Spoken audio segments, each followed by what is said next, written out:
What's going on, Nakama? It's your boy, One Pooks, and today we're looking at the red-purple Luffy Standard Deck 10 leader card. This is a 3-life, 6,000 power leader, and the activate main once per turn is if your field has 0 Dawn or 8 or more Dawn, you can add 1 Dawn from your Dawn deck active. This has a lot of synergy with late game cards that drop Dawn, as well as events that drop you Dawn, so that you can always keep using your Dawn to the max. As long as you can drop 1 Dawn on your field, you can ramp it back with your Luffy. This leader has a lot of potential, but the bottom line is we are going to be ramping in this deck. And what are we ramping to? Well, big cards and negative Dawn effects. So lots of purple events, lots of purple cards, and, you know, a lot of over 5, 6, and 7 cost characters in this deck. First thing we want to look at is, of course, the big curve, and the biggest card we would probably want to throw in this deck is the 10-drop Luffy from OPO5. It is a secret rare that when you play it for 10 Dawn, you return 10 Dawn to your Dawn deck, remove all characters on your field and put them at the bottom of your deck in any order, and you can take a second turn. The real synergy in this leader is that you take a second turn, as well as the fact that it actually throws you to 0 Dawn, so you can get the first half of your Luffy ability to go off. So what happens is you'll play the 10-drop, drop all your Dawn, use your leader to ramp up to 1 active Dawn, and then pay 1 active Dawn to ramp up to 2. And you get that extra Dawn active from the Luffy character. Sounds complicated, makes more sense in person. Really strong card. Another really strong purple card is the 8-cost secret rare Uta from Paramount War. When you play it, you remove 2 Dawn from your Dawn field, and everything, character and leader on your board get 1,000 for the turn. And your opponent's turn. I'm going to refer to this as the entire turn cycle, which just means until your next turn. So Uta basically buffs everything, removes 2 Dawn. If you were to play Uta with 10 Dawn, you would drop 2 after you played her. You'd have 2 active and 8 Dawn on your field. You could use Luffy's ability to go up to 9. Therefore, you could use 11 Dawn with her. So there's really good synergy with that, as well as the fact that it basically buffs your leader up. Obviously, everyone knows that 9-cost Edward Newgate buffs your leader up 2,000. He doesn't really ramp you or lose you any Dawn, but he only costs 9, so you'll have 1 extra to work with. So you can use events or whatever. These are your big cards. I would not swap any of them really out. Maybe the Uta if you're not feeling it, but keep it to like 6 or 7 of these. Other big cards, and honestly, one of the staples of this deck is the 7-cost 8k power Eustace Captain Kidd. On play, and when he attacks, you can return 1 Dawn to your Dawn deck and give your leader 1,000 power for the turn cycle.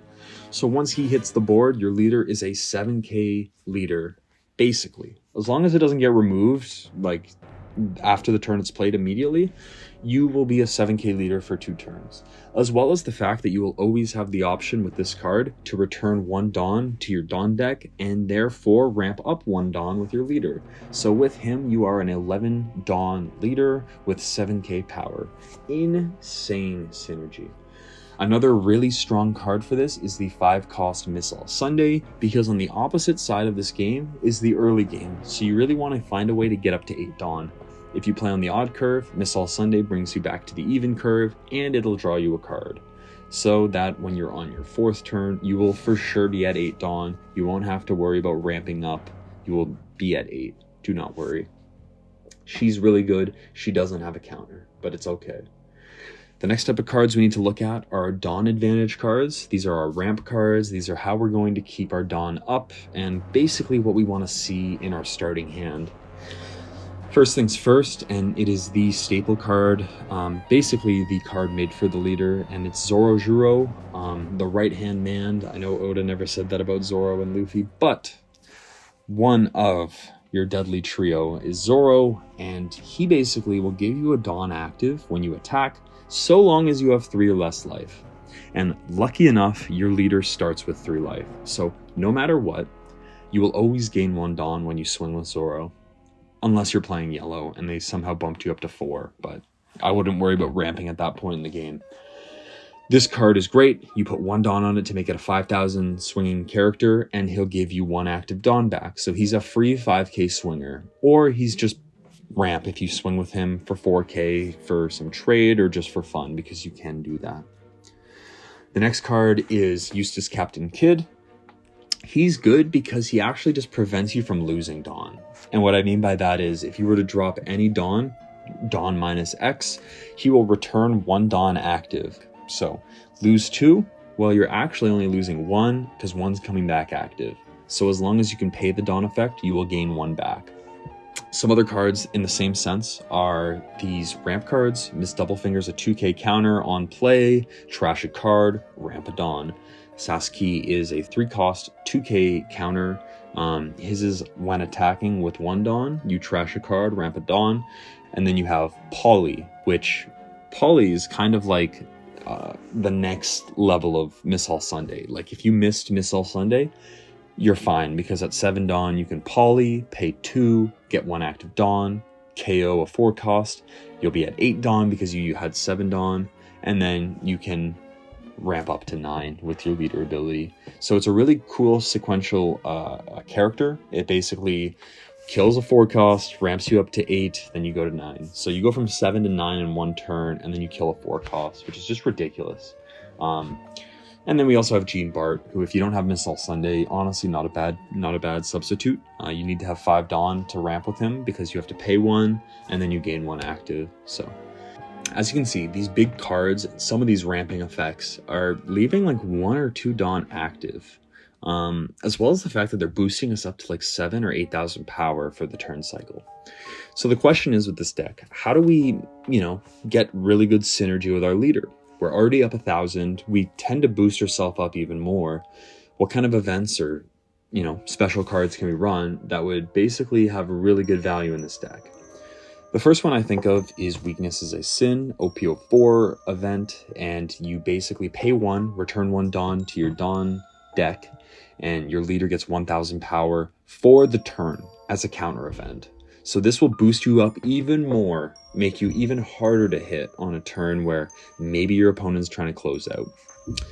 It costs 1 Dawn, so it's pretty cheap, and it only boosts you up 1,000, but going from 7,000 to 8,000 or 8,000 to 9,000 in a turn can be absolutely devastating, especially if they go wide on the board, or even if they have 2 or 3 things to swing with. They just might not have the Dawn to safely swing up there anymore, because now it'll cost 2 more Dawn to swing with 2 more characters, 1 more 1,000 up. So really cool cascading effect, and it can be absolutely devastating for your opponent. Makes them go for board control or something. Colors Trap is a 1-cost, remove 1 Dawn, also from OP04, and this one also just gives you 1,000 power, so it is only for punishing swings that match your power. However, it'll rust a 4-cost, which can be insanely useful if you're trying to clear the board up because they're starting to go wide, or you're just trying to wrap the game up next turn and you just rested their Uta blocker. The next card is Hell's Judgment, and it's just a purely valuable card. You pay 2, remove 1 Dawn, and you can negative 3,000 2 things on the field. Whether it's the leader or a character, 2 things get negative 3,000. So in theory, you're stopping 2 swings with 1 card. Super powerful. You could even do more depending on how strong your leader is on the turn you play this card, because of the fact that you could be a 7k leader when this plays, and they could just be barely getting up to 9 to swing. This could be an absolutely brutal finisher or just complete denial of a turn for someone. So don't sleep on this card. And then, like I've been saying, you could run Radical Beam, but you're already at 6,000, 7,000, 8,000 power on your turn. That card, it almost seems like overkill. Yes, they could swing 10 and 11 at you, but, at that point, is Radical Beam really going to save you, or are you going to want something else to take that hit for you? Maybe like a cheap blocker or something. It's something to think about, but there could be use for Radical Beam. I just think that if we're already at 7,000 or 8,000 power, I'm not too worried about them swinging, for the fences. Finally, let's look at some tech cards. There's a lot of options with this deck, but we run a lot of dead cards in hand for the most part. We got lots of ramping cards, we got lots of big cards, and we got a couple events we're thinking about. What kind of cards can we run that are going to get natural synergy? As a 6k leader, it's almost perfect to run 1-cost blockers, because if you think about any other character, a 5k character, 4k character, to kill it safely, you're probably going to swing 2 over. And the difference in power between a 1k blocker and a 7k swing for a 5k leader, pretty big.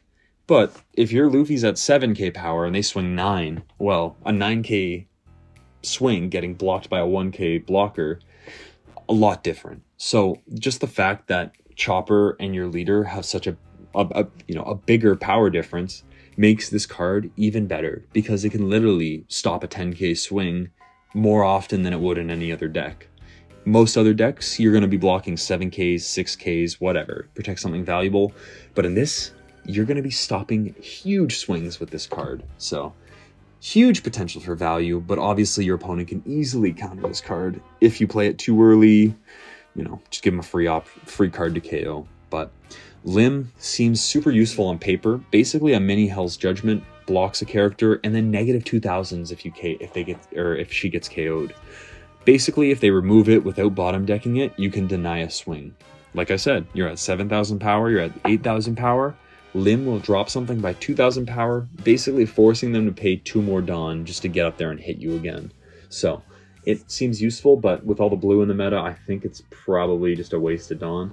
And then, of course, your spicy rush cards. I mean, you're playing red deck, so if you're not going to play any rush cards, I don't know what you're doing. Like, you're kind of missing out on half the battle, but who cares? Super useful if you want to close out a game and they put a bunch of blockers down and somehow they're at 1 life or no life. Definitely consider it. You have the option to run rush. You could also run the 9-drop Kaido with rush. I mean, I'm not too picky. It just depends on what you want to play and what you have available to you. Furthermore, the tech, like I said, we're running, we're probably going to run a couple events, but for the most part, a lot of our characters don't even have counter. The big ones that ramp up don't have counter. And when, once we ramp up to that number, they're kind of dead cards. So a good way to get rid of dead cards in your hand is these 0-cost events right here. And you actually have access to 2 of them that are both Straw Hats. So if you did want to run Nami, you have 2 of these searchable. So you could potentially hit, focus on using Nami to find this card for free. Or not for free, but, just guarantee that you'll find a 0-cost event. This one will boost you up 3,000, and like I said, if you have good game etiquette, you're going to be swinging 2 Dawn over what you're trying to kill, so this will punish them, and it'll trash a dead card in your hand. So it's almost like a double whammy, because it'll clear the dead cards in your hand, and it powers you up quite a bit when you have no counter in your hand. Here, I'll say you could run 5-cost Queen, but a 6,000 power blocker for a leader that basically gets to 7,000 or 8,000 power every turn isn't even that exciting. And even the draw effect's like kind of useful, but like, come on. On other cards, other leaders where you have 5,000 power, just being able to scare your opponent and make them have to swing 6, or else you're going to get a free block off, makes Queen so much better. But in this deck, I just don't see it. So you can argue with me in the comments that Queen's insane and it's worth spending $150 for 4 of them, but I'm going to stick to my cheaper list, and hopefully OPO5's secret rares aren't that expensive. So let's summarize. You want to get to 8 Dawn as soon as possible with this deck. I mean, it is turn 4. If you don't get to 8 Dawn by turn 4, you're probably going to be playing a bit behind. You need to play large bodies or just huge or Dawn minus effects, so that you can maximize your leader and get 11 Dawn out of him. When you're running on 11 Dawn, it's a slight change, but it really makes the game feel like totally in your control, and it makes your opponent have to fight honestly and like find ways to get more value than you, which is really hard for this leader because it seems pretty tough to swing up to 8,000, especially when your opponent's flooding the board, or even some leaders are just going to struggle against this character just because of the fact that you're just constantly pushing yourself up even higher and higher. So cheap blockers get the most value. Cheap events synergize really well with your big cards and your leader ability. And yeah, the whole deck revolves around increasing your power. So You're doing your best in this deck when you are at 7,000 or 8,000 power a turn, when you're just clearing the board and denying your opponent of cards, and then eventually when they can only really swing with their leader, and maybe they take you down to 1 or 2 life, or 1 or no life, then you can play your blockers, then you can leave your events up, you know, then you can really keep the defense on. So I wouldn't be too worried. I'm pretty sure this deck will be insanely viable, just based on how it is in the East. But yeah, get yourself this deck, get yourself some of these cards, put the deck together, or just play it on the sim, and let them know who cooked it for you, because it's your boy, One Pooks. I'm here again sometime this week, doing some introduction on how to do the math in this game, but otherwise than that, I will be in this community for the long run. So I hope to see you guys more often. Please subscribe, because I'm cracked at the game and I want to make content. So give me a reason to make more content. I love you all. Bye-bye.